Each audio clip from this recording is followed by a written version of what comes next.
I got this piece of pine wood from Home Depot. It measures at 48 inches by 7 1/4, and I did end up cutting it in half. I then am using some of this apple barrel acrylic paint in the color Burnt Umber. You can find this at Walmart. I am applying it with a baby wipe just because this leaves you with a gorgeous wood stained look finish without any of those harsh chemicals.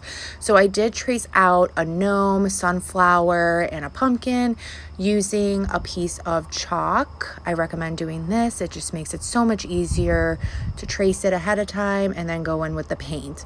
So right now I'm using Anita's acrylic paint in the color pumpkin, just filling in the gnome's hat. I did end up doing 2 coats of this. You want to just dry the first coat before going on to the second coat, and then just allow everything to completely dry. I did use the same color for the pumpkin at the bottom as well.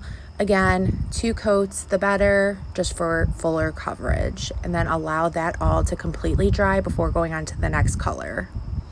For this, I'm using Waverly chalk paint in the color Maize. However, you could totally use any yellow acrylic paint that you could find at Hobby Lobby or Walmart, wherever. This is just the yellow I had on hand, so I started just filling in the petals of the sunflower, and I did end up using 2 coats of this as well. Now for the nose and the feet of the gnome, I'm using this Anita's acrylic paint in the color Latte. You can find this at Hobby Lobby. So again, just filling in that nose, and then carefully filled in the feet of the gnome as well. And this did require 2 coats for fuller coverage.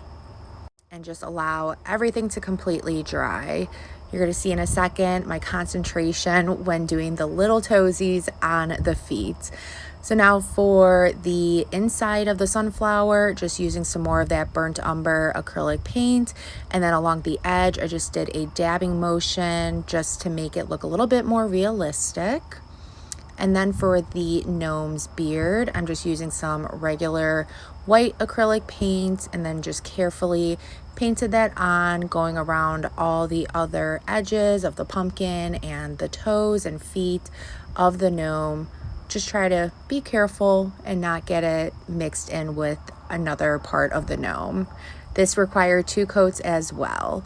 And then Burnt Umber for the stem of the pumpkin as well. And this is what we got so far before we go into any outlining. I got this painter's marker in black at Walmart. So much easier than hand painting very fine lines, so I definitely recommend you go get one of these. So I'm just outlining the toes and the feet of the gnome. And yes, my concentration is on point. I did not want to mess this up.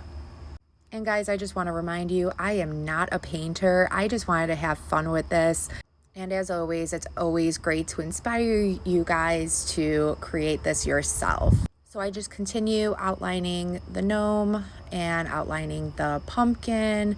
Then I go up above and I start outlining the sunflower with this paint marker as well. And then finished it off by outlining the gnome's hat as well. And a reminder, this is a paint marker, so you want to allow this to completely dry as well. And then using some of that Burnt Umber acrylic paint, I just painted on the grooves of the pumpkin. And then I started adding a little bit of that Burnt Umber onto the sunflowers just to give them a little bit more definition. As you can tell, I placed it down with my paintbrush, but then I used my finger to blend it. And then I just made some little curls on top of the pumpkin. Now to give the gnome's beard some definition, I'm using Waverly chalk paint in the color Mineral. This is just a very light gray color, so it could be any kind of light gray acrylic paint as well. And there you go, guys. I hope this inspires you to create your own in your own special way. If it did, please be sure to sprinkle the love. Thank you so much, and I hope you all have a good rest of your day. Thanks. Bye.